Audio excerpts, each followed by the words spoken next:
Charles Spurgeon యొక్క coat ఏంటంటే, నీవు కోరుకున్నట్లుగా నువ్వు ప్రార్థించలేని సమయంలో నీకు చేతనైనంతగానే ప్రార్థించటం నీకు మంచిది అన్నాడు చార్లెస్ స్పర్జన్. నీవు మోషే ప్రార్థించినట్టు సీనాయి కొండ మీద 40 దివారాత్రాలు ఏలియాలాగా అని నీ ఆశ, కానీ నీకు చేత కాలేదు. నువ్వు అనుకున్నంత ఎక్కువ నువ్వు ప్రార్థన చేయలేకపోతే నీకు చేతనైనంతే నువ్వు ప్రార్థన చేయడం నీకు మంచిది.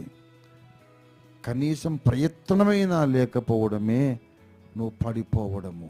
ప్రయత్నము లేకపోవడమే పడిపోవడం, ఆశ లేకపోవడం పడిపోవడం. దేవుని చేత వాడబడాలని ఆశ నీకు ఉన్నంతసేపు, దేవుని చేత నేను వాడబడాలని ప్రయత్నం చేస్తున్నంతసేపు నువ్వు పడలేదు బాబు.